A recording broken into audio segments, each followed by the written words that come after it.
Episode 12 की शुरुआत में सॉन्गमिंग उन सबको विश्वास दिला देता है कि टांग फैमिली के बंदे ने कुछ नहीं किया है। तो टांग फैमिली का वो बंदा कहता है कि वो डॉक्टर ही वैंग सेंग था जो तुम्हें बेवकूफ बनाकर चला गया। ये सुनकर मोनिका सारे शहर में कर्फ्यू लगवाकर अपने सैनिक वैंग सेंग को ढूंढने के लिए भेज देती है। तो टांग फैमिली का वो बंदा कहता है कि अगर वैंग सेंग उन सिपाहियों में ही छुप गया तो तुम क्या करोगी। जिस पे मोनिका कहती है कि हमारे पास एक सोल सर्चिंग बॉल है जिसकी वजह से हम एक स्पेसिफिक रेडियस के अंदर उसे ढूंढ सकते हैं। अब मोनिका की सैनिक वैंग सेंग को ढूंढने लगते हैं। इधर वैंग सेंग याओ गाओ को लेकर एक जगह छुपा हुआ था और उन सैनिकों को देखकर वो समझ जाता है कि सॉन्गमिंग की वजह से उसका राज खुल चुका है। इसलिए वो याओ गाओ को वहीं बिठाकर एक दूसरा रास्ता ढूंढने के लिए वहां से निकल जाता है। दूसरी तरफ हम सॉन्गमिंग को देखते हैं जिसके पास और कोई नहीं बल्कि डाइसी खड़ा था,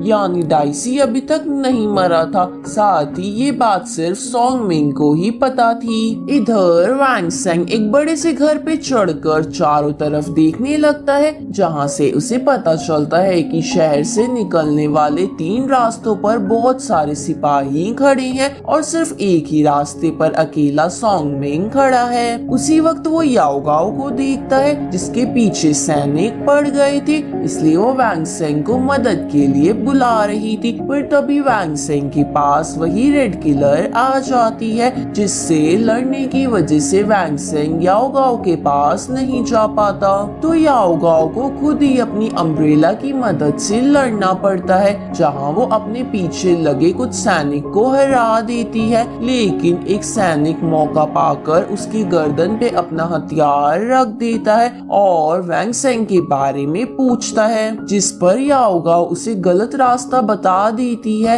इधर वैंग सेंग उस रेड किलर से लड़ रहा था, तभी वहाँ डाइसी आ जाता है और उस रेड किलर पे हमला कर देता है क्योंकि वो वैंग सेंग को अपने हाथों से मारना चाहता था। इसी बीच वैंग सेंग उन दोनों को चकमा दे के वहाँ से भाग जाता है। दूसरी तरफ हम सॉन्गयन को देखते हैं जिसे उसके एल्डर्स ने ट्रेनिंग करने के लिए एक जगह बंद कर रखा था। तभी सॉन्गयन के पास जो वैंग सेंग का कार था वो चमकने लगता है। इधर वो सिपाही याओ गाओ को लेकर उसके बताए हुए रास्ते पर चलने लगते हैं जहाँ उन्हें आगे जाने पर यूलिंग मिलता है जो उस शहर में खाना ढूंढने के लिए आया था।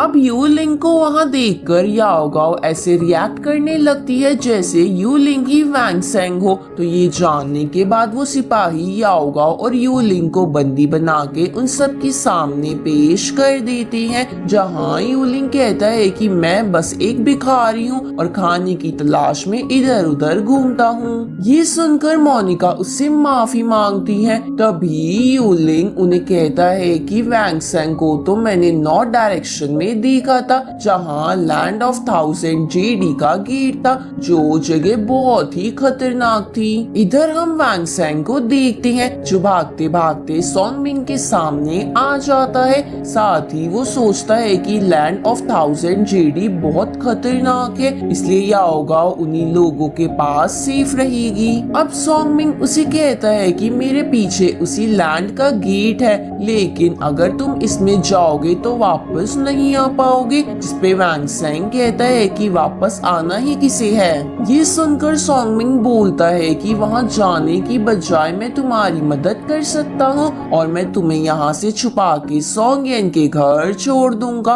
और सबको कह दूंगा कि तुम इस लैंड वाली जगह पर आकर मर गए। लेकिन वैंग सेंग उसकी बात ना मानते हुए उस पर गोलियां चलाने लगता है जिससे सॉन्गमिंग बच जाता है। तभी वैंग सेंग सॉन्गमिंग को चकमा देकर उस गेट के अंदर चला जाता है और कहता है कि सबको सच बताना कि मैं इसी दरवाजे से अंदर गया हूँ। अब थोड़ी देर बाद वहाँ सभी लोग आ जाते हैं और सॉन्गमिंग के द्वारा वैंग सेंग की लोकेशन बताने पर वो भी उस गेट के अंदर चले जाते हैं। इधर हम वैंग सेंग को देखते हैं जो अपने पहले वाले लुक में आ गया था।